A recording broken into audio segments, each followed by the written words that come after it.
All right, welcome in. So Thursday night football was last night, and there's a lot of heat from the NFL world on the Carolina Panthers, mainly because that organization looks absolutely hopeless right now. And situations change all the time, and I do hope that things do start to look up for Carolina in the future. But I do not have high hopes for what this is going to look like going forward. And we need to start talking about Bryce Young. And is he a bust? Is he bad?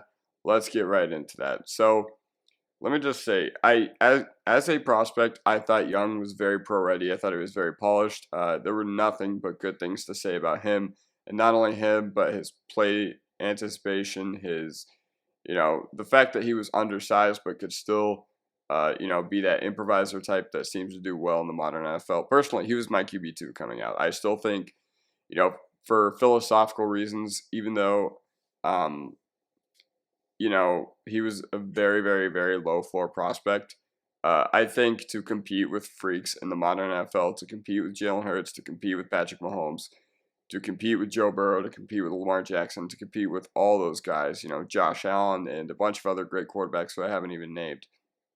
It takes a certain type to win the Super Bowl nowadays, and the NFL is trending towards, that, freaky athletic type.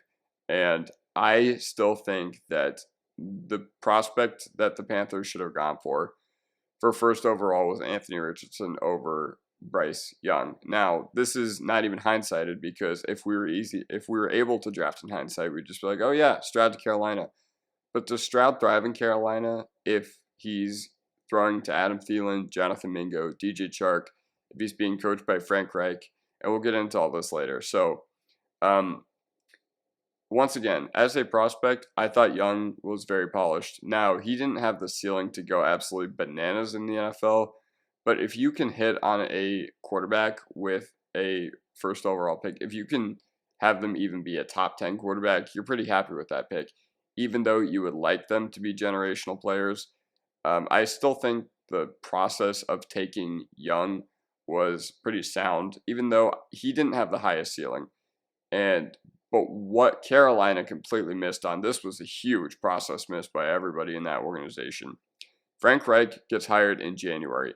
Absolutely abysmal hire. The reason this is terrible is because it looks like the game is starting to pass him by. He won that Super Bowl with the Eagles, but the Colts have just fluttered or sputtered under his reign the past few years, and they look immensely better this year without Anthony Richardson for a lot of their time, under Shane Steichen rather than Frank Reich. So it was just clearly time for them to move on, and I don't really know why Carolina was excited about Frank Reich, considering last year uh, it was an absolute joke with Matt Ryan, and the year before they missed the playoffs by 3 games because of Carson Wentz. So, just based on the fact that Frank Reich had that one insane Super Bowl run, that does not mean he's going to be a successful coach or at least have sustained success going forward. And I think that's what Tepper, or at least that's kind of what attracted, Tepper to Reich, um, for lack of a better word. So, when you have a run like that, you can ride it for a long time. But once again, complete process missed by Carolina for thinking that their team was good enough to trade up to first overall to select Bryce Young. And not only did they do that, you sent your wide receiver, who, is DJ Moore a wide receiver one? The jury is still out because we may never see him with a good quarterback. I've seen a lot of film guys I trust say that DJ Moore is a very good 1B rather than a 1A, and there's nothing wrong with that. Still a good player. I would be very, very happy to have him on my real life team, which is Denver. And he would be the best receiver on the team, no doubt. But just based on the fact that they gave DJ Moore, and this year, I'm pretty sure they gave up ninth overall last year, and they gave up their first round pick this year, which is on pace to be the number 1 overall pick in the draft.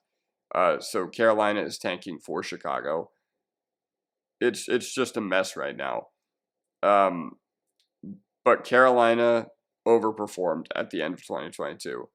They had a strong run game with Hubbard, with Foreman, and they kind of leaned on that. And, they had some solid performances under Sam Darnold and It looked like Steve Wilkes could very well be the guy. But, and this is a very big but, they clearly overperformed. And somebody in that building, I don't know if it was Fitter, I don't know if it was Tepper, I don't know if it was Reich, who was tired of going after the, those retread quarterbacks. Somebody in that building, or multiple people, thought it was a good idea to go up to number 1 overall, to give assets to do so when they were clearly not in a position to where they could actually do that in all seriousness as an NFL franchise. And they're pretty lucky that they're in the division that they're in. The Saints are stuck with Carr for another 4 years, or 3 after this one.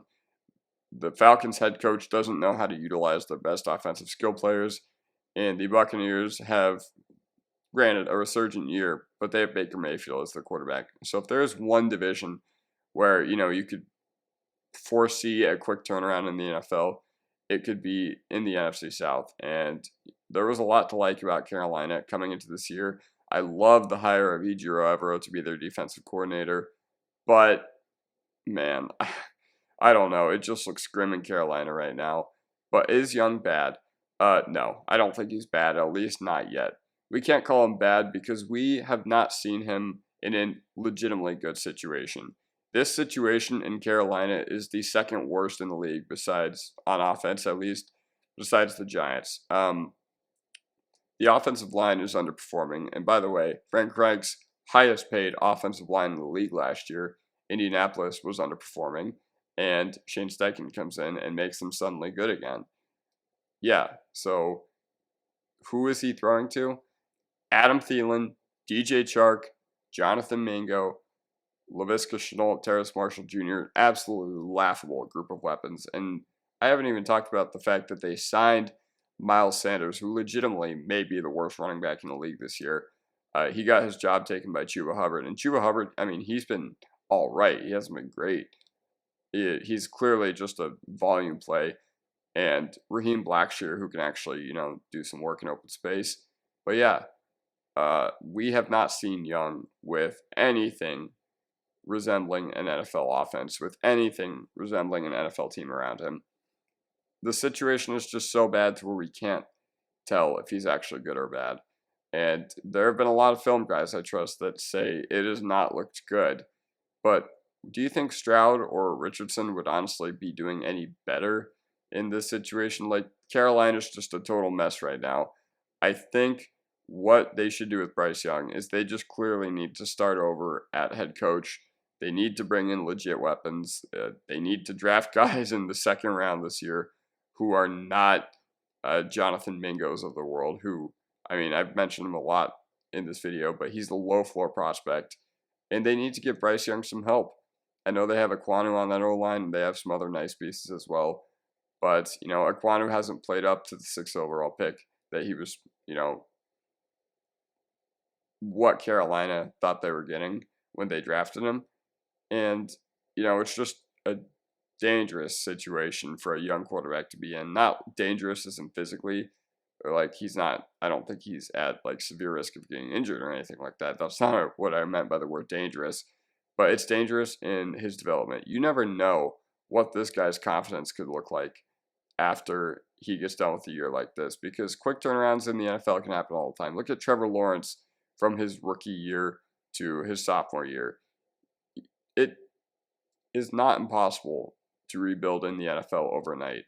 In a lot of cases in the NFL, you do addition by subtraction. And for what Bryce Young means to Carolina at this point, he is pretty much all they have going for them.